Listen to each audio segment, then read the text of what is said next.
우리는 주일 낮 예배 시간을 통하여서 사도행전 말씀을 살펴보고 있습니다.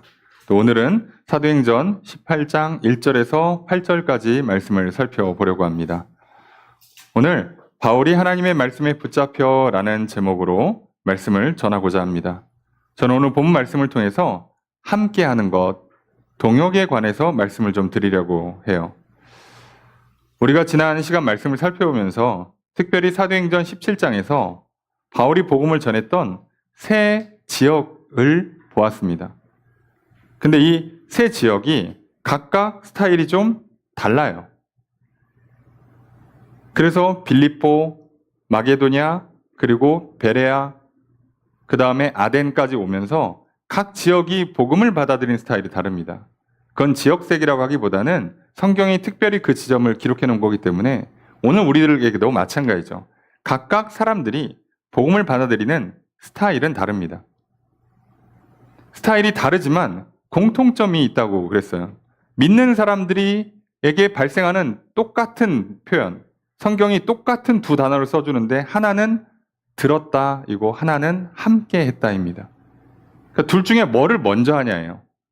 사람에 따라서 좀 감정적이신 분들은 우선 마음에 들면 함께 하고 보는 거예요. 내용은 천천히 알아보는 거고. 조금 약간 이성적인 분들은 좀 들어보고 나서 맞다 싶으면 함께 하는 것 뿐입니다. 그런데 이 두 가지가 결국은 순서의 차이일 뿐 믿는 사람들은 다 말씀을 들었고 그리고 믿는 자들과 함께 했어요. 그래서 이렇게 한 곳에는 교회가 세워졌습니다. 그런데 문제는 아덴이었죠. 오늘날 아테네라고 하는 그곳. 바울이 복음을 전했고 그리고 우리가 지난주에 살펴본 본문 바울이 사도행전에 했던 설교의 기록 또는 사도행전 전체, 신약성경 전체를 통틀어서 가장 설교를 잘했다고 표현해주는 본문이에요. 그런데도 사람들이 거절을 합니다. 근데 듣지 않는 사람들의 특성이 하나 나오죠. 어디서 그들이 걸렸을까요? 새로운 거 듣기 좋아하고 배우기를 좋아하는 사람들이에요. 바울이 복음을 전하니까 이건 또 무슨 소린가 해서 이들이 아레오바고 광장에 세워서 다 같이 모여서 들었습니다. 그럼 분명히 들었으면 그 중에 상당수 사람들이 믿고 함께 할 것 같은데 대부분의 사람들이 안 믿었어요. 그 이유가 딱 하나였어요. 예수의 부활을 얘기했기 때문이죠. 그들에게는 부활은 받아들일 수 있는 상식이 아니었던 거예요. 에이, 부활이 어딨어? 라고 생각하던 사람들. 부활이 없기 때문에 이 땅에서 어떻게 살아야 될까를 철저하게 고민했던 소위 철학의 사상의 도시예요. 그 사람들한테 부활을 얘기하는 순간 누구는 비방하고 무시하고 누구는 점잖게 거절합니다. 다음에 뵙겠습니다 하고 결국 다 거절해요. 거절도 스타일만 차이가 있지 결국 거절했어요. 몇 사람 믿지 않습니다. 그래서 안타깝게도 아덴에서는 교회가 공식적으로 세워지지 않아요. 오늘 우리는 바울이 그때 했던 설교를 지난 시간 살펴보면서 중요한 걸 알게 돼요. 저들은 그 예수 그리스도의 부활이 그렇게 듣기 불편한 말이었고 그 지점에 걸려서 보통은 그냥 그런가? 진짠가? 그럼 증인을 좀 더 데려와 보세요. 어디 역사의 기록이 있는지 한번 봅시다. 이러면 될 텐데 그 듣기 싫은 게 거슬려서 아예 거절을 했어요. 그런데 바울은 예수의 부활을 이야기하면서 뭐라고 설교했습니까? 믿을 만한 증거다라고 얘기를 해요. 하나님이 살아계시고 하나님이 우리를 구원하시고 우리가 죄를 용서받고 우리가 영원한 생명을 얻는 확실한 증거, 예수 그리스도의 부활. 그걸 얘기했어요. 놀랍게도 그 지점이 아덴 사람들은 거슬렸던 겁니다. 여러분 어쩌면 오늘 우리들도 지난 한 주를 살면서 또 한 주간 말씀대로 하나님 믿고 늘 예수 그리스도 이름 불러서 죄를 용서받고 하나님 앞에 나아가서 하나님과 화목하고 또 생명도 얻고 복도 받아서 살아야지 성령 받아서 하나님 마음도 깨닫고 힘도 능력도 용기도 얻어서 살아야지 라고 했다가 어느 한 지점 별거 아닌 것 같은 그 지점에 딱 걸리는 순간에 하나님 나 미워하시나 봐. 좀 이번 생은 이번 일은 좀 잘 안 될라나 봐. 바로 믿음이 그냥 꺾여요. 사람마다 특이하게도 이상하게 약한 지점이 있어요. 살아보시면 아시죠? 나만 그래요. 이게 뭐 인류 공통이 아니야. 사람마다 특이하게 그 지점이 약해요. 그래서 그 지점에 걸리면 믿음이 와장창 무너집니다. 근데 그 지점 앞에서 우리가 꼭 붙들어야 돼요. 그때 우리에게 그 무엇보다도 무너지지 않게 붙잡아 주시는 증거, 예수 그리스도.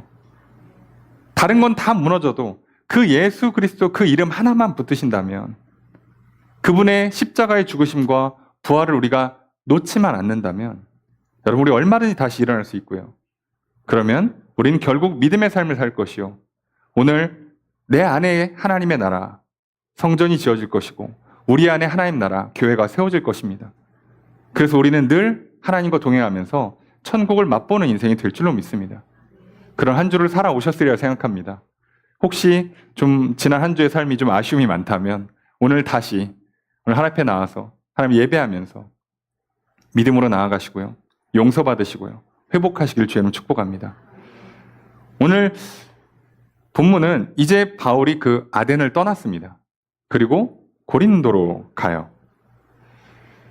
바울의 2차 전도여행, 선교여행에서 꽃이면서 정점인 도시가 고린도입니다. 고린도 전서, 고린도 후서, 성경이 말하는 그 지역이 바로 고린도죠. 그리고 바울이 세운 교회, 가장 큰 교회 두 개만 꼽으라 그러면 고린도 교회, 에베소 교회예요. 그러니까 2차 전도여행 때 고린도 교회, 3차 전도여행 때 에베소 교회, 이 두 교회가 가장 큰 교회가 됩니다. 그럼 도대체 어떤 일이 있었길래 이곳에 가서 복음을 전하는데 이렇게 교회가 잘 세워졌을까?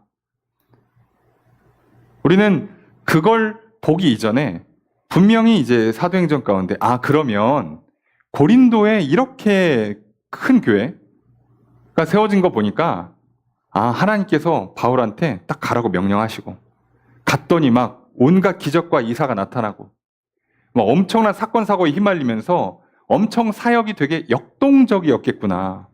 막 시끌벅적하고 막 난리가 나고 막 온 성이 떠들썩하고 그랬겠지라고 생각하기 쉬워요. 그런데 놀랍게도요, 오늘 우리가 보는 본문에는요, 성령님이라는 단어도 하나님이라는 단어도 등장하지 않습니다. 전혀 그게 없이 시작을 해요. 그러면 사도행전에서 한 단락을 보는 동안에 성령님, 하나님이 등장 안 하면 그건 좀 다른 메시지를 전달한다는 뜻이에요. 뭘까? 그럼 우리는 억지로 하나님께서 이렇게 일하셨다, 다 하나님이 일하신 거죠. 성령님이 이렇게 일하셨다, 다 성령님이 도우시는 거죠. 근데 오늘 우리에게 들려주고 싶은 메시지는 그게 아닐 거란 말이에요. 그럼 무엇이었을까? 오늘 우리는 그걸 살펴보려고 그래요. 그리고 그 시작, 이 위대한 결과물을 내는 이 고린도 사역의 시작이 놀랍게도 바울이 혼자 시작합니다. 혼자 시작했는데 계속 사람들이 붙어요. 이 사람들이 함께하는 데에서 어떤 일이 일어나는가를 우리는 좀 보려고 합니다. 그래서 오늘 저는 제목은 바울이 하나님의 말씀에 붙잡혀라고 되어 있어서 말씀 충만, 성령 충만으로 이해하실 수 있지만, 말씀에 붙잡힐 수 있게 된 이유, 그 근본이 무언가를 보려고 합니다. 특별히 우리는 말씀에 붙잡혀라고 하면 한국식으로 사고하기가 쉬워요. 그러니까 우리가 생각하는 붙잡힌다, 뭔가 이렇게 꽉 메어서, 그럼 말씀에 붙잡혔으니까 하나님의 말씀이 바울을 꽉 붙잡고 말씀 충만, 성령 충만이구나, 그렇게 해석하셔도 됩니다만 원문은 그 뜻이 아니에요. 원문은 우리가 보통 많이 쓰는 몰입이라는 단어를 씁니다. 붙들렸다가 아니라 집중했다는 뜻이에요. 도대체 무슨 배경이 있었길래 바울이 하나님 말씀에 그렇게 집중을 할 수 있었는가? 그리고 그 힘 때문에 고린도 사역은 놀라운 성취를 이뤄내게 돼요. 그 하나님께서 맨날 우리 삶에 할 때마다, 우리가 인생을 살 때마다 매일같이 우리 귀에다가 음성을 들려주는 거, 매일 밤 꿈에 찾아와서 알려주는 거 쉽지 않습니다, 여러분.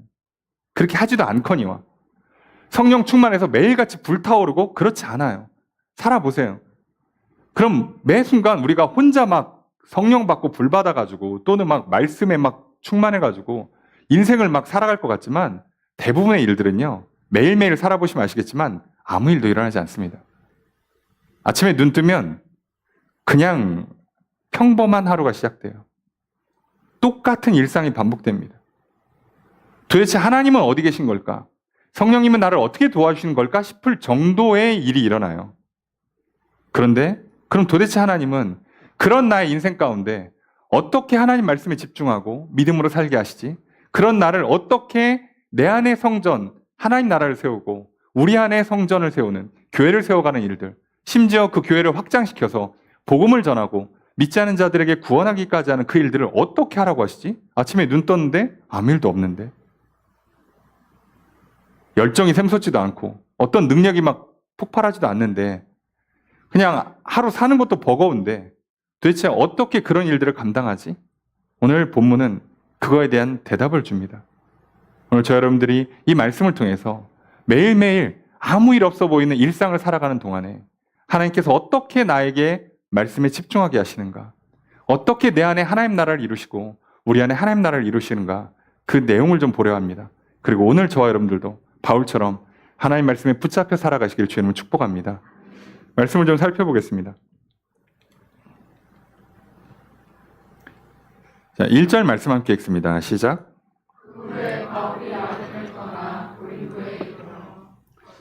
자, 바울이 아덴을 떠났습니다. 그리고 고린도에 가요. 그냥 성경에서 이렇게 하면 그냥 그런가 보다 싶지만 항상 거리가 항상 멉니다. 네. 보통 몇십 킬로죠. 보통 몇십 킬로. 그런데 희한한 건 혼자 갑니다, 지금. 아덴에도 혼자 있었고 고린도도 혼자 갑니다. 근데 사실 성경을 좀 연구해 보면 다른 성경과 서신들 그리고 바울이 했던 이야기들을 잘 조합해 보면 아덴에서 실라와 디모데를 잠깐 만났어요. 만났는데 만나서 바울이 먼저 이제 베레아에서 먼저 왔고 실라와 디모데가 나중에 왔단 말이에요. 나중에 오면서 앞서 복음을 전했던 데살로니가, 베레아, 빌립보 이쪽 소식을 들은 거예요. 들어보니까 너네가 다시 가서 좀 도와주고 와야겠다. 몇 달 좀 있다 와라. 그래서 바울이 편지를 쓰기도 하고 또는 직접 보내기도 해서 둘을 보냅니다. 그래서 보내고 바울만 고린도로 오는 거예요. 그리고 고린도에서 다시 만나는 겁니다. 그래서 다시 만날 때까지 당연히 바울은 한동안 고린도에 혼자 있어야죠. 자, 그런데 혼자 있는 상황이 항상 문제를 야기하는 거예요. 고린도는 당대에 굉장히 번영한 도시예요. 항구 도시고 번성한 도시고 그 당시 인구를 대략 한 75만 정도로 봅니다. 여러분 2000년 전에 도시 인구가 75만이면 지금 대전의 거의 뭐 절반쯤이라고 봐야 되는데 어마어마하게 큰 도시예요. 그러다 보니까 뭐 사상, 철학이나 우상숭배, 향락, 사치가 난무합니다. 이 도시가. 그런데 그렇게 큰 도시가 될 수 있다는 건 고대의 제일 중요한 해상 무역이 적합한 도시였다는 뜻이에요. 그러니까 바울 입장에서도 이 도시는 중요해요. 왜요? 사람들이 많이 왔다 갔다 하거든. 그리고 여기서 복음을 전하면 다음 지역으로 가기도 좋고 또 사람들이 복음을 듣고 또 흩어져서 또 각각 지역에서 교회를 세우기도 좋고 너무 지리적으로 좋은 도시예요. 그래서 이 도시를 목표로 삼아서 복음을 전하는 겁니다. 자, 여기까지는 좋은데 문제는 혼자 왔어요. 자, 혼자 왔는데 항상 도시의 삶이 다 좋은데 뭐가 문제냐? 물가가 비쌉니다. 2000년 전이나 지금이나 도시에 살면 비싸요. 숨만 쉬어도 다 돈이 나가요. 근데 바울은 지금 팀원이 함께하는 것도 아니고 혼자 왔어요. 그럼 바울이 지금 어떻게 소위 생계를 유지할까요? 일을 해야 합니다. 문제는 이거예요.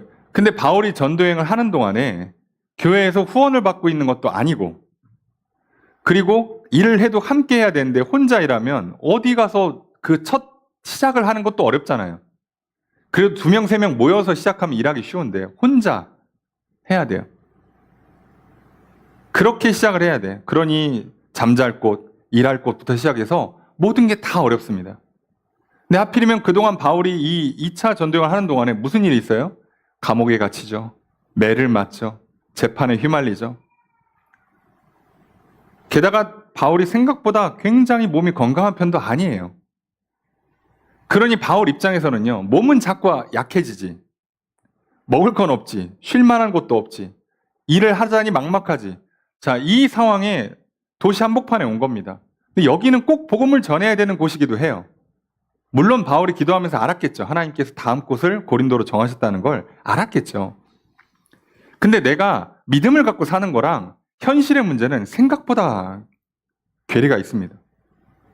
그래서 현장으로 들어가면 아침에 눈 뜨면 믿음이 다 깎이는 거예요. 분명히 자기 전에 기도했거든.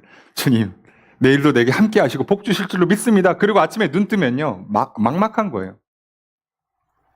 학생들이 전날 기도하고 힘을 얻고 아침에 시험 보러 가면 갑자기 용기가 샘솟습니까? 발걸음 무겁기는 마찬가지 아니에요. 여러분 주일날 예배 드리고 월요일 아침이 되면 회사 일하러 갈 때 발걸음이 가볍습니까? 무겁긴 똑같죠. 근데 몸이 아파 보세요. 그 와중에. 혼자여 보세요. 할 일이 막막하고 뭔가 답답한 상황이 연출돼 보세요. 얼마나 힘들겠습니까? 바울이 그 상황에 놓여 있는 거예요. 고린도라는 곳이 참 이게 잔인하죠. 그래서 바울이 그곳에 있는데 이제부터 하나님이 일하시는 방법이 이제 등장하는 거예요. 그래서 눈앞에는 본문에는 하나님이 뭘 이렇게 했다 안 써줘요. 성령님이 직접적으로 뭘 이렇게 했다는 안 나오는데 실제로 바울을 어떻게 붙잡아서 어떻게 세우시는가가 오늘 본문에 나오는 겁니다. 2절 말씀 함께 읽습니다. 시작.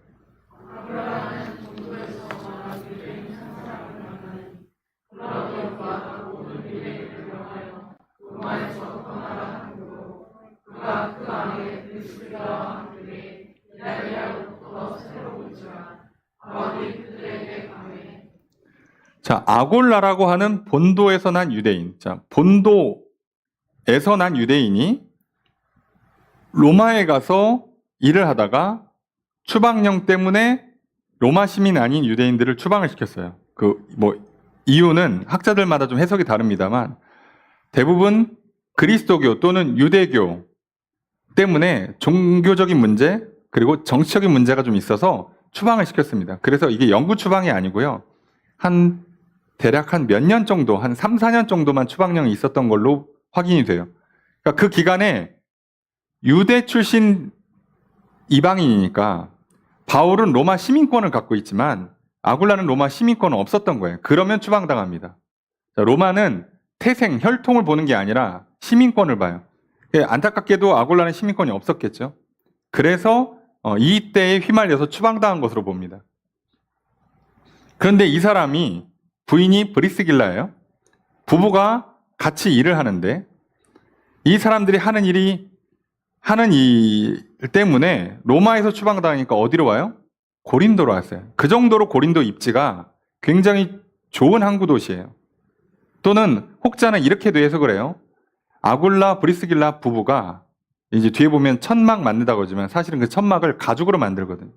가죽 세공업을 하는 건데 그게 로마에서 크게 사업을 하고 고린도에도 지부를 낸 거다. 추방한 김에. 사업차 온 거라고 보는 거예요. 그 확률이 굉장히 높습니다. 자, 그런데 특이한 건 타이밍이죠. 이때. 근데 바울이 여기 왔을 때예요. 그때가 하필이면. 그래서 옵니다. 사람들이 아굴라 브리스길라를 오늘 사도행전에서는 아굴라를 먼저 써주니까 아굴라가 남편이고 브리스길라가 아내인 걸 쉽게 이해할 수 있는데요. 오늘 본문 넘어가면 계속 브리스길라를 먼저 써줍니다. 그래서 이제 나중에 헷갈려요. 누가 남편의 이름인가? 자, 아굴라입니다. 근데 왜 그러냐면 참 브리스길라가 훨씬 더 믿음이 좋고 열정적으로 이 선교 사역에 동참을 했던 것으로 보여요. 특성일겠죠. 남편은 사업하느라 바쁘니까. 그런데 이들이 왔어요. 그런데 오늘 본문에 보니까 바울이 그들에게 가매라고 되어 있습니다. 자, 왜 그러냐면 바울도 천막 만드는 일을 하는데 여기도 천막 만드는 일을 해요. 그럼 여기도 저쪽 시장 골목에서 가게 하나 열었고 나는 저쪽 골목에서 시장 가게에서 가게를 하나 열면 만날 일이 없어요. 그 큰 도시에서. 근데 아까 뭐라고요? 아굴라와 브리스길라는 사업을 했을 가능성이 높습니다. 규모가 커요. 그러니까 바울이 이 지역에서 자기가 갖고 있는 기술, 그 로마 사람들이 그 당시에 다 어려서부터 기술을 한 가지 다 가르쳤대요. 그래서 제일 많이 하는 것 중에 하나가 천막 만드는 일이었다고 하는데, 그 당시 로마가 전쟁을 많이 나가서 전쟁 나갈 때 군인들이 천막이 많이 필요하니까, 그래서 이 일을 다 어려서부터 가르쳤답니다. 그러니까 바울이 다른 건 몰라도 이거 할 수 있는 기술이 하나는 있었던 거예요. 그러니까 제일 쉬운 일이죠. 그 일을 하려고 고린도에서 일하러 갔더니 누구를 만나게 되는 거예요? 자연스럽게 아굴라, 브리스길라를 만나요. 왜요? 많고 많은 사람 중에 이 사람들은 누구니까? 유대인이니까요. 그러니까 아굴라, 브리스길라의 사업이 훨씬 규모가 컸다고 보는 게 맞아요. 그러니까 이렇게 자연스럽게 만납니다. 왜냐하면 바울 입장에서도 자기가 로마 시민권이 있기 때문에 로마 사람을 만나도 되는데, 근데 얘기를 들어보니까 이때 유대인 출신 사업가가 이 업을 하는 사람이, 그래서 만납니다. 그래서 만나는데 어떻게 되냐? 3절 읽습니다. 시작.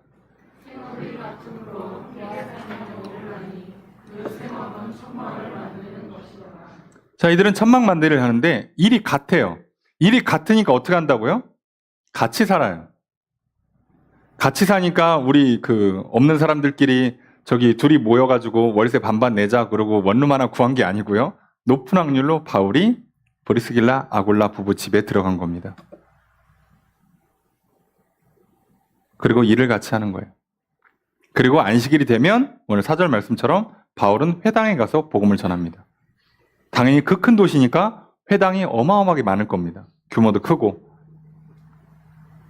그럼 오늘 여기서 특이하지 않습니까? 바울이 이 첫발 내디딜 때가 제일 힘들고 어려운데, 그때 마침 추방당한 가죽 세공업 사업자가 그 도시에 와서 내가 가죽 세공업으로 어떻게 그 아르바이트라도 하려고 알아봤더니 하필이면 와가지고 봤더니 심지어 믿음의 사람들이었어요. 바울이 복음을 전할 필요도 없습니다. 이미 믿음을 갖고 있는 사람들이 왔어요. 그럼 바울이 전도여행을 하는데 도시에서 이미 믿음을 갖고 있는 사람을 만날 확률이 얼마나 되겠습니까?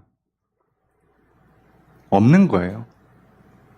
근데 우리 같으면 뒤에다가 하나님께서 만나게 하셨더라 한 구절 써줄 것 같잖아요. 안 씁니다. 왜 안 쓰는지 아시겠어요? 여러분들 그렇게 써놓으면 우리가 믿음이 나빠져요. 안 써놓고 하나님도 우리에게 똑같이 말씀하시는 겁니다. 너가 그날 그 자리에 그 사람을 만나는 게 우연이 아니라고 말씀하시는 거예요. 막 그 말을 써놓는 순간 우리는 바울이니까 해주지. 야, 나는 그냥 먹고 살려고 일하는데 하나님이 내 삶에 그런 만남들을, 그런 그 인생의 좋은 발걸음 한 걸음 한 걸음 인도해 주시겠어? 아유, 나는 그냥 뭐 평범하게 사는 거지 뭐 라고 오해할 수가 있어요. 오히려 안 써줘야 돼요. 안 써주는 게 훨씬 좋습니다. 왜요? 바울도 똑같이 아무것도 모른 채 밤에 꿈에도 성령님이 무슨 음성이나 감동을 아무것도 없이 그냥 일하러 갔다가 얘기 듣고 만났더니 유대 출신 사업가인데 봤더니 이미 그리스도인이에요. 그리고 그분이 뭐라고 했어요? 선교사님이시냐고, 저희 집에 들어오시라고. 왜? 어차피 집이 크거든. 아니 집이 좁아. 여기도 힘들어. 만약 여기도 단칸방이야. 어떻게 들어갑니까 바울이? 아무리 자기 상황이 어려워도 그렇지. 그러니까 이게 맞아 들어가기가 생각보다 어렵습니다.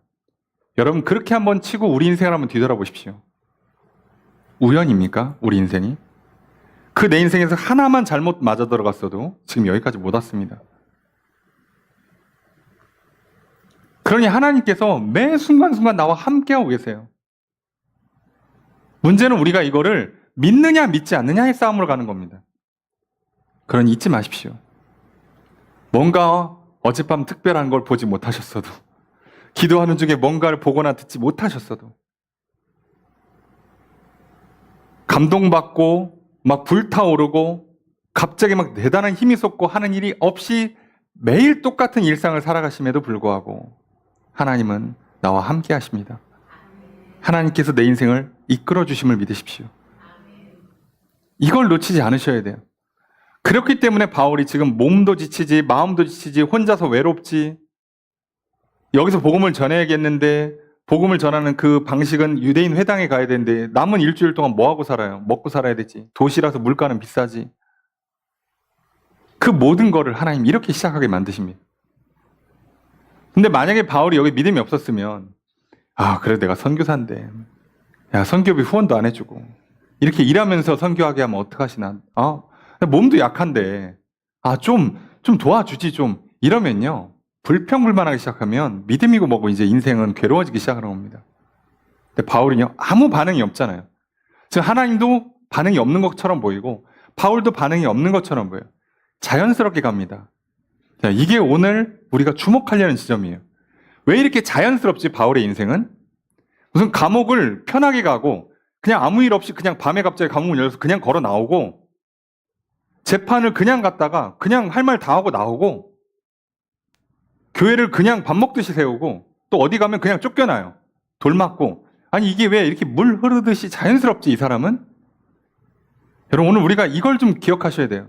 여러분 우리가 믿음으로 살 때 주시는 하나님의 축복 중에 하나는 하나님이 나와 함께 하심을 믿고 하나님과 함께 걸어가시면 내 인생이 자연스러워집니다. 여러분 내가 억지로 힘을 주고 애를 쓰고 노력하거나 욕심 부리거나 고집 부리기 시작하면요 인생이 거칠어져요. 우리가 결과로만 놓고 보면요 바울 인생은 어마어마하게 업다운이 심합니다. 잘 될 때와 안 될 때 그 인생의 폭이 어마어마하게 커요.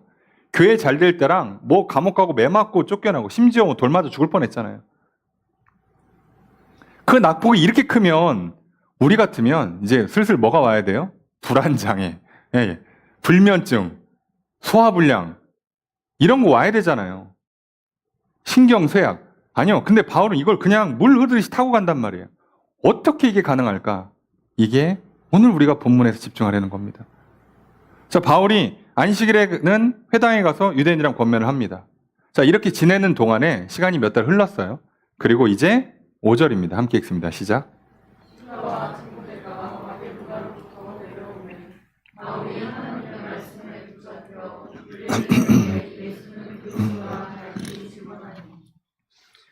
자, 실라와 디모데가 이제 합류를 합니다. 시간이 지나서.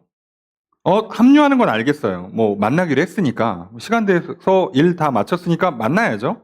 그럼 만났는데 실라와 디모데가 만나서 전도팀이 다 합류를 한 것과 바로 이어서 내려오매 그 다음 바울한테 어떤 일을 하냐? 바울이 하나님의 말씀에 붙잡혀 해요.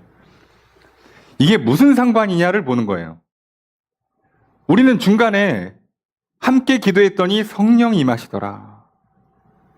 함께 힘써 기도했더라. 아니 뭐가 좀 있어야 될 거 아니에요. 그랬더니 뭐 갑자기 신라를 통해 디모데를 통해 하나님께서 무슨 메시지를 전하더라. 아니 뭔가 있을 것 같은데 아무 일 없이 지나가는데 신라와 디모데가 합류했다고 해서 어떻게 바울이 하나님 말씀에 붙잡히냐는 거죠. 그래서 이 하나님 말씀에 붙잡혀라는 거에 대한 이 해석을 원문을 보면 특정한 것에 완전히 참여하거나 몰두한다라는 단어를 쓰는 거예요. 이게 잡다라는 단어를 쓴 게 아니라 참여하다, 몰입하다라는 단어를 썼어요. 헬라어로. 이게 힌트입니다. 신라와 디모데가 합류를 하고 나니까 바울이 말씀 앞에, 말씀을 전하는 일 앞에 완전히 몰입할 수 있었구나. 그럼 어떻게 이게 됐을까요? 우리가 신앙생활 하시면서 물론 틀린 말은 아닙니다. 하나님의 은혜, 성령 충만, 성령의 도우심 다 좋은데요. 너무 그렇게 무슨 관념적으로 딱딱 끊으면 신앙생활이 좀 거칠어지세요. 나만 피곤해요. 성령 충만해야지. 그럼 성령 충만 받기 전까지 내 인생을 어떻게 살 거냐고 그러면. 실라와 디모데가 오기 전까지 바울이 어떻게 버텼을까요? 그러면 앞에 아굴라 브리스길라 부부를 만나기 전까지 바울은 어떻게 버티는 걸까요? 아니 그것도 없었던 아덴에서는 어떻게 버틴 걸까요? 자, 이렇게 하면 우리 인생으로 적용하면 똑같은 문제가 생겨요. 하나님 말씀이 하나도 안 들려. 감동도 없어. 막 마음에 넘치는 기쁨도 평강도 없어. 그럼 오늘 어떻게 사실 겁니까? 그 날이 하루, 한 주, 한 달 반복되면 여러분 어떻게 사실 거예요? 사실 목회를 하면서 많은 성도님들을 만나고 또 이런저런 사역들을 하면서 특히나 이제 젊은이들을 만나면 똑같은 고민을 해요. 매일매일 어떻게 사는지를 몰라요. 그리고 그 언젠가 한 방 터지는 그날, 하나님 만나는 그날, 성령 받는 그날을 꿈꿔요. 여러분, 그날만 천국이고 나머지가 다 지옥이면 우린 이거 잘못 사는 거 아닙니까? 근데 바울은 당연히 그렇게 안 살았잖아요. 그럼 오늘 여기서 바울이 하나님 말씀에 붙잡히는 비결은 성령 충만, 말씀 충만, 하나님의 임재가 아니었어요. 놀랍게도. 실라와 디모데가 왔기 때문이에요. 근데 왔는데 도대체 뭐가 도움이 되냐? 두 가지 차원에서 도움이 돼요. 하나는 직접적으로 왔기 때문에 믿을 수 있는 동역자들이 왔으니 말이라도 하고 밥이라도 같이 먹고 복음을 전할 때도 같이 전하면 훨씬 힘이 납니다. 자, 이거 하나랑요. 또 하나가 있어요. 선교 헌금을 받아왔습니다. 이게 엄청 큽니다. 자, 이제 바울이 뭘 안 해도 돼요? 선교비 후원이 들어왔으니까 주중에 일을 안 해도 됩니다. 그러니 바울은 뭐만 하면 돼요? 말씀만 전하면 돼요. 그러니까 바울이 말씀에 완전히 몰입할 수 있는 거예요. 여러분, 바울도 사람이에요. 여러분, 주일에 안식일마다 가서 하고 이 사람들이 추가로 요청하면 다른 모임 만들고 하는데 나는 다음날부터 뭐 해야 돼? 일해야 돼요. 근데 무슨 그 일이 내가 원하는 만큼 무슨 사무직도 아니고 천막 만드는 일이에요. 어느 날은 일이 없어. 근데 어느 날은요, 물량이 많이 들어오면 야근해야 돼요. 바울이라고 배울 수 있겠습니까? 똑같지.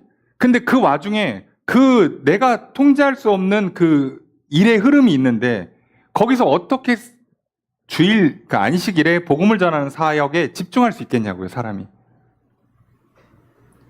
한계가 있는 거예요. 천하의 바울도.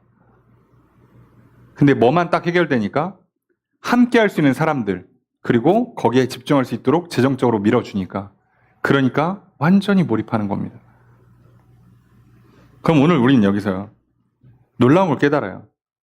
그래서 바울이 유대인들에게 예수는 그리스도라고 밝히 증언합니다. 원래 복음이 핵심을 놓으면 예수는 그리스도다예요. 그럼 언제나 안 전했겠습니까? 늘 전했던 복음의 메시지예요. 예수가 그리스도입니다. 여러분, 여러분이 기다렸던 유대인들이요, 여러분이 기다렸던 그 메시아 그리스도가 예수입니다. 그분이 십자가에서 우리 죄를 대신 지셨습니다. 그분이 부활하셨습니다. 이 메시지만 전한 거였어요. 근데 뭘 할 수 있었다고요? 몰입할 수 있었다고요. 이것만 집중할 수 있는 거예요. 자, 그러면 우리는 여기서 또 이렇게 몰입했으니까 결과가 엄청 잘 나오겠거나, 아니요, 당시에는 안 나옵니다. 고린도 교회는 초반에 사역 결과가 잘 나온 게 아니에요. 뒤에 보시는 것처럼 6절에 보면 그들이 대적하여 비방합니다. 반대하고 거절했다는 얘기예요. 비난했어요. 이 비방을요, 원뜻은 신성모독이란 뜻이에요. 무슨 얘기예요?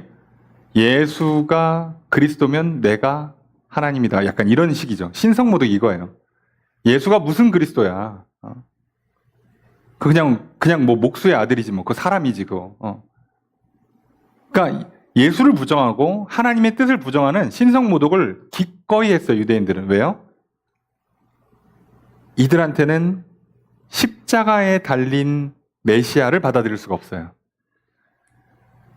이들은 여기가 또 걸려요. 저들은 부활이 걸렸다면 아덴에서는 대부분의 유대인들이 제일 싫어하는 건 십자가에 달렸다는 거예요, 예수가. 그 다음이 갈릴리 출신이라는 거예요. 그래서 오죽하면 뭐라고요? 갈릴리에서 선한 것이 나겠느냐예요. 그 정도로. 아니, 예루살렘 바로 옆에 있는 도시였던 베들레헴을 넘어가면 메시아가 올 수 없어, 이들 사고엔. 그 정도의 유대인들이 얼마나 사고가 굳어있냐면, 물론 어마어마하게 집중하기 때문에 대단한 능력을 낼 때도 있습니다만 한 번 굳어지면 바꾸질 않아요. 나무에 달리는 건 저주예요. 메시아가 저주를 받아? 근데 그걸 우리 손으로 했다고? 에이, 말이 돼? 그냥 거절해버립니다. 이렇게 거절했어요. 그러니까 거절하니까 바울이 어떡합니까? 바울이 성경에서 가르쳐준 대로 옷을 털고 먼지를 털고 떠납니다. 떠나고 가서 옮겨서 디도 유스도 헬라인 중에 믿는 사람이 있어요. 그 사람 집으로 가서 거기서 있습니다. 자, 갑자기 아굴라 브리스길라 집에서 나와서 이 사람 집으로 옮겼다는 뜻이 아니라요. 여기를 교회로 삼았다는 뜻이에요. 이 집이. 그런데 그 와중에 회당장 그리스도도 믿게 되고요. 그 집안 사람도. 많은 사람들이 믿고 세례를 받아요. 자, 그러니까 믿는 사람들은 항상 똑같은 단어가 써 있다고 그랬죠. 8절에 보니까 듣고 믿고 세례받고. 근데 오늘 우리는 이 내용 말고 자, 어떻게 바울이 하나님 말씀에 붙잡혔냐에 좀 집중하려는 거죠. 그러면 말씀에 붙잡혔기 때문에 집중하고 몰입했기 때문에 어마어마하게 좋은 결과가 나오는 게 아니라고 말씀드리고 싶은 거예요. 여러분 기억하십시오. 내 인생이요. 소위 믿음 안에서 하나님과 동행하면서 매 순간순간 하나님 나와 함께 하신다. 그걸 믿고 하나님이 도와주시는 걸 내가 받아서 내가 그래서 내 삶에 집중할 수 있게 되잖아요. 그러면 나는 천국을 누리는 겁니다. 내 안에 하나님 나라가 세워지는 거고요. 나를 통해서 하나님의 나라가 확장돼서 교회가 가정이 천국으로 세워지는 거예요.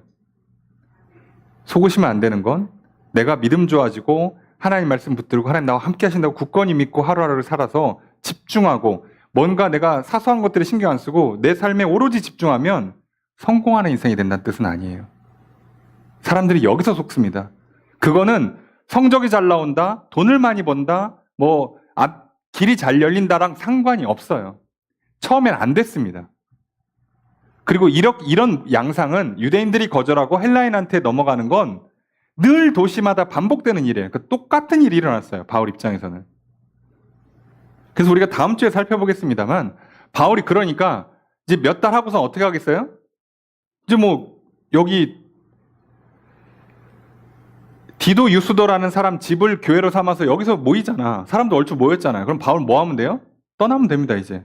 떠나겠죠? 떠나려고 했을 겁니다. 근데 하나님이 떠나지 말라고 하신 거예요. 그때 개입해서. 그래서 대략 요 타이밍은 길게 잡아야 6개월이에요. 3개월에서 6개월. 바울이 보통 한 도시에 3개월에서 6개월 있습니다. 6개월 잘 안 있어요. 3, 4개월만 있는데 그 정도 시간 지나 떠나려고 할 때 하나님께서 아니야, 너 좀 여기 오래 있어라고 하셔서 그래서 1년 6개월 있습니다. 그러니까 생각해보면 요 3, 4개월 있는 동안에는 다른 도시랑 차이가 없는 결과가 나왔다고요. 똑같았다고요. 여러분 기억하셔야 돼요. 우리가 하나님 믿는 이유가 뭡니까? 성적 올리려고요? 사업 잘 되게 하려고요? 돈 많이 벌기 위해서? 아니라니까요. 그건 하나님이 알아서 하실 문제예요. 그리고 믿는 사람한테 하나님께서 그거를 저주를 내리시고 하지 않습니다. 그런데 이거는 말 그대로 인과관계, 상관관계가 없다는 뜻을 말씀드리고 싶어요. 그럼 하나님께서 오늘 우리에게 뭘 가르쳐주고 싶은 거냐? 이거예요. 동역할 때 하나님께서 사람들을 보내서 나와 함께하게 하실 때 하나님께서 도움의 손길을 보내서 물질을 채워주실 때 그때 나는 오로지 내 인생에 집중할 수 있고 내 삶에, 내 사역에 집중할 수 있어서 그래서 내가 천국을 누리는 겁니다. 여러분 인생은요. 여기서 시작하는 겁니다. 내가 지옥인데 내 가정을 어떻게 천국으로 만들어요? 내가 지옥 생활하는데 내가 함께하고 있는 그 교회 신앙 공동체를 내 일터를 어떻게 천국으로 바꿉니까? 그럼 못해요. 할 수 있는 일이 아니에요.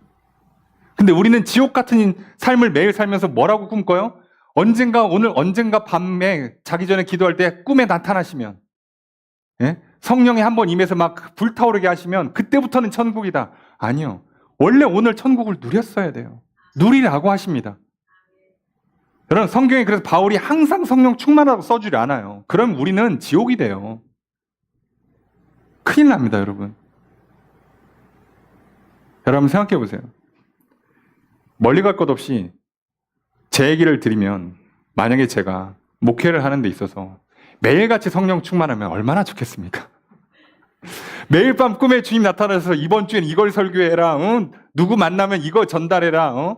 이거 기도하면 이렇게 하라고 다 알려주면 얼마나 좋겠어요, 저도. 그 진짜 하루하루가 천국 같겠죠.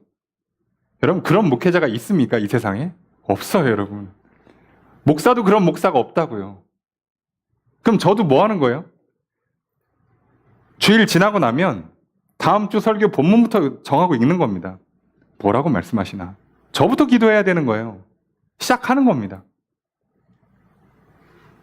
읽고 또 읽고 찾고 묵상하고 그리고 제게 주어진 삶을 살아야 되죠. 근데 만약에 제가 그 말씀을 이렇게 딱 정한 다음에 자, 오늘 밤 꿈에 하나님께서 이 말씀은 이런 뜻이니까 주일에 성도들에게 이렇게 전달해라. 자, 그거 오면 난 천국이고 한 주간 그게 안 와. 밤에도 안 오고 새벽에도 안 오고 낮에도 안 와. 그래서 뭔지 모르고 헤매고 말씀을 전했어요. 그럼 그 난 지옥이 되는 거잖아요. 그럼 이게 여러분들이 일상에서 공부하시는 거랑 일하시고 사업하시는 거랑 무슨 차이가 있겠어요? 똑같잖아요. 근데 하나님은 그렇게 우리를 천국으로 만드시는 게 아니었어요. 그런 일도 당연히 있습니다. 필요하시면 당연히 그렇게 하세요. 근데 일상을 살아갈 때는요, 그렇게 안 합니다. 어떻게 해요? 이렇게 함께 하시는 거예요. 하나님이 함께 해주시고 하나님의 사람들을 함께하게 하시는 거예요. 그 사람들과 함께하기 때문에 내가 위로받고 격려받고 힘을 얻어서 내가 이게 하나님의 은혜구나. 하나님 날 이렇게 사랑하시는구나를 받아들이면 내가 몰입할 수가 있어요. 오늘 제가 본문을 준비하는데요. 이 말씀을 붙들고 씨름하면서 왜 기도할 때 하나님 나한테 안 가르쳐 주시지? 왜 꿈에 안 나타나시지? 그러면요, 저는 이제 잠도 제대로 못 자겠죠. 다음날 이제 일상생활할 때 벌써 이제 눈이 퀭하고 피곤하고 낙심되고, 그죠? 걱정, 근심과 불안이 올 거 아닙니까? 그러면 또, 기도를 좀 덜 했나? 한 30분 더 해야 되나? 이러고 가면 일상이 다 망가져요.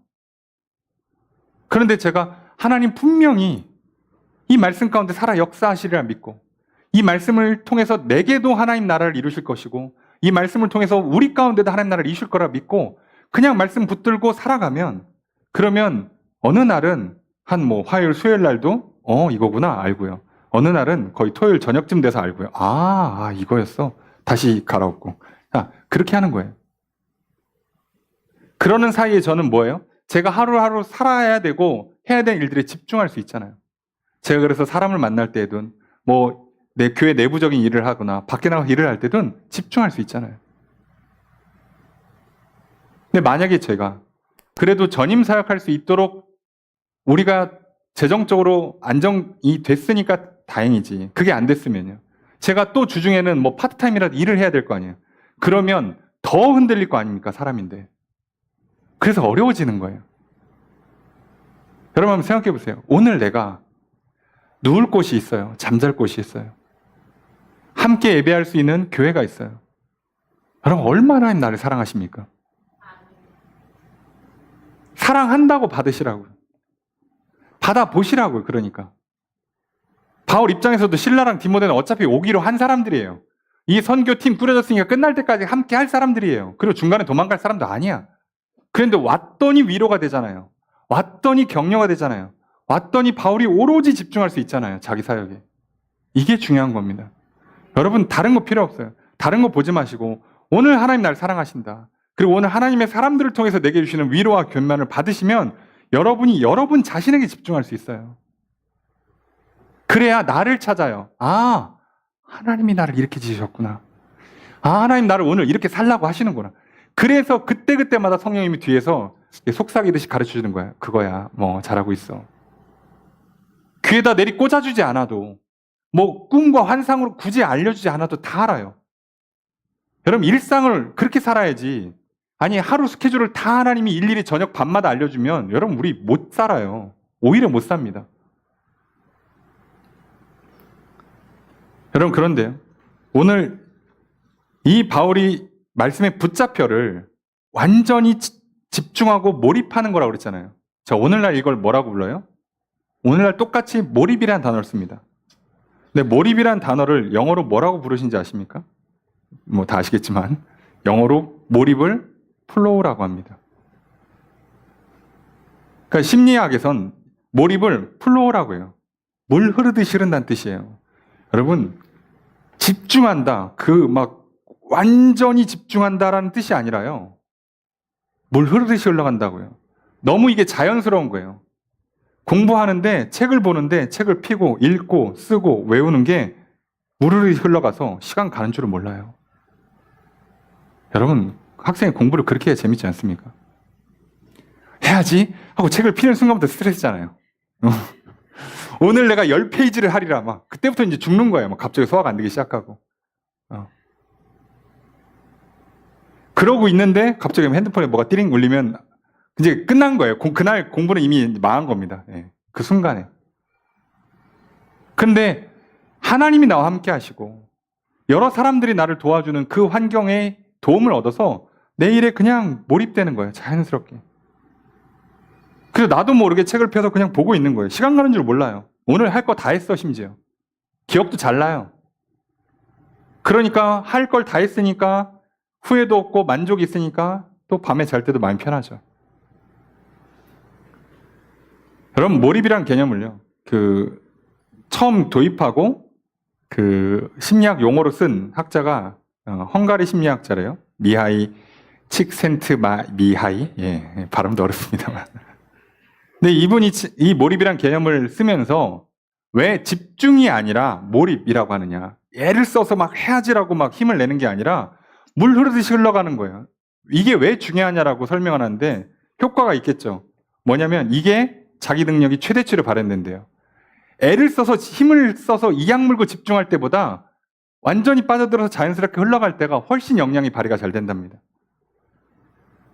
그리고 놀랍게도 내가 애를 써서 집중하면 이거를 하는 게 목표이기 때문에 그게 끝내야 보상이 오잖아요. 근데 몰입의 장점은요, 몰입돼서 흘러가는 것 자체로 만족을 한대요, 사람들이. 그래서 끝나고 보상을 거의 필요로 하지 않는답니다. 우리도 그렇잖아요. 일 끝나면 다들 커피 한잔 하러 가고, 예? 귀 안 되시는 분들 담배 피러 가시고 하잖아요. 그게 필요가 없는 거예요. 그 자체가 좋으니까요. 그리고 제일 그 다음이 시간을 잊어요. 시간을 잊는 게 진짜 중요합니다. 왜요? 내가 애를 써서 집중할 때는 둘 중에 하나 현상이 일어나요. 시간이 드럽게 안 가든가, 시간이 너무 빨리 가. 좀 바빠 죽겠는데, 좀 천천히 가야 되는데 너무 빨리 가. 근데 몰입을 하면 시간의 감각이 왜곡된다 그래요. 흐르는 시간이 가는 걸 몰라요. 그래서 시간 자체를 잊고 사니까 내가 시간에 매이지 않고 내 일을 완수할 수 있는 거예요. 당연히 집중이 잘 됐으니까 걱정이나 잡념들 사라지고요. 여기서 만족과 행복이 온답니다. 그래서 오늘날 몰입을 굉장히 중요하게 여겨요. 세상에 하나님을 안 믿는 사람들도 사람이 가장 자기답게 살려면, 자기 인생을 제대로 살아내려면 몰입하는 인생을 살아야 된다고 그래요. 그리고 이런 몰입의 배경을 오늘 우리는 사자성어를 알고 있잖아요. 가화만사성. 가정이 화목해야 만사가 형통한다라고 얘기하지만 그 뜻이에요, 사실은. 내가 걱정할 것, 짜잘한 것들이 다 사라지고 내 일에 집중할 수 있게 만들어줘야 일이 잘 된다는 뜻이에요. 일하고 있는데 맨날 집에서 전화 와봐요. 애가 아프대. 누가 다쳤대. 갑자기 학교에서 오라는데 어떡하지? 이러면 일이 되겠냐고요. 그러니까 바울도 어차피 일은 힘들어요. 그런데 여기서 와서 갑자기 이번 달 월세 내라 그러지, 수도세 내라 그러지, 전기세 내라 그러지. 갑자기 일량이 너무 많이 들어와서 바빠 죽겠지. 또 어느 날은 일이 안 들어와서 일감이 없지. 그러면 몰입이 되겠냐고. 계속 몰입이 끊어질 거 아니에요. 근데 동역자들이 딱 붙어준 다음에 필요한 돈을 선교비를 갖다 주니 아무것도 신경 쓸 게 없잖아요. 여기만 집중하시면 돼요. 여러분, 오늘 우리가 하나님을 믿어보세요. 하나님이 나와 함께 하시는데, 나를 인도하신다는데, 나의 인도자 되시고 내게 생명과 복을 주신다는데 다른 건 신경 쓸 필요가 없잖아요. 이제 나는 뭐만 하면 됩니까? 아침에 기도하고 시작하면 끝이잖아요. 말씀 보면 끝났잖아요. 그리고 하루를 살아가시라고요. 그때 여러분이 낼 수 있는 역량이 다 나오고요. 그 자체로 행복하고요. 하루하루가 시간 가는 줄 모르는 삶이 펼쳐지는 겁니다. 좋은 결과물을 만들려고 몰입하는 게 아니잖아요. 여러분, 우리가 성공적인 인생을 살려고 하나님을 필요로 하는 게 아니라 우리의 궁극적인 목적은 하나님 나라로 가는 거잖아요. 근데 가는 동안 지옥길을 걸어가면 어떡하겠냐고. 그러다 순간 아차하면 지옥으로 진짜 떨어질 수 있잖아요. 그래서 우리는 여기서부터 하나님 나라를 맛보면서 가는 거예요. 하나님 나라를 소망하면서 가려고 하는 겁니다. 근데 그 비결이요, 혼자선 절대 못합니다. 우리에겐 무조건 하나님이 함께 하셔야 됩니다. 내 힘으로는 천국 못 갑니다, 여러분. 그러니 하나님을 붙잡으십시오. 그리고 하나님 말씀을 붙잡으십시오. 혼자 못 갑니다. 그래서 꼭 사람이 필요합니다. 그러니 다른 사람들은 차치하고 하나님의 사람들과 함께 하십시오. 예수를 그리스도로 고백하는 사람들, 하나님을 주인으로 모시는 사람들, 그래서 서로를 믿을 줄 알고 사랑할 줄 아는 사람들과 함께 하십시오. 그 사람들이 교회로 모이는 거 아니겠습니까? 여러분 신앙생활 혼자 하지 마시고 옆에 계신 성도님들과 함께 기도하시고요. 함께 교제하시고요. 함께 기도 제목도 나누시고요. 좋은 일 있으면 축하해 주시고 힘들고 어려운 일 있으면 도움의 손길을 내밀어서 함께 가십시오. 나는 교회 조용히 왔다 조용히 가야지 하지 마시고요. 함께 하십시오. 그래야 여러분이 하나님께 집중할 수 있고요. 그래야 여러분이 여러분의 삶에 집중할 수 있습니다. 그리고 그때 여러분의 삶에 어떤 일이 일어나도 아무 문제가 되지 않습니다. 그리고 몰입이 된 사람들이요, 하나님을 향한 믿음을 지키는 것도 훨씬 쉽습니다. 제가 해봐도 그렇고요. 여러분 오늘 우리는 이 말씀을 통해서 어떤 하나님의 대단한 역사나 성령의 어떤 역사를 보지 않았습니다. 바울이 낸 엄청난 사역의 훌륭한 성취나 결과를 본 게 아닙니다. 오직 하나, 어떻게 바울이 하나님 말씀에 붙잡혀 살았는가. 그 비결은, 그 근거는 함께 했기 때문입니다. 하나님께서 바울과 함께 하셨고 하나님의 사람들이 바울과 함께 했기 때문에 가능했습니다. 여러분 오늘 우리도 마찬가지입니다. 어떻게 내가 말씀 붙들고 인생을 살아갈까요? 어떻게 내가 나 자신을 잃지 않고 나답게 인생을 살아갈 수 있을까요? 어떻게 천국의 소망을 놓치지 않고 매일매일 행복하고 만족스러운 하루를 살아갈 수 있을까요? 하나님과 함께 하십시오. 하나님의 사람들과 함께 하십시오. 그렇게 살아갈 때 이 놀라운 역사가 일어날 줄로 믿습니다. 오늘 하나님과 함께, 하나님의 사람들과 함께 살아가서 날마다 천국 생활을 누리시고 여러분 안에 하나님의 나라, 성전을 세워가는 인생 되시길 주님 축복합니다. 하나님과 함께, 하나님과 사람들과 함께함으로 우리 안에 교회를 세워가고 또 가정과 일터로 하나님의 나라를 확장시켜가는 삶이 되길 주님을 축복합니다. 또 이 한 주의 삶에 그렇게 하신 하나님의 크신 역사가 함께 있기를 주의 이름으로 축복합니다.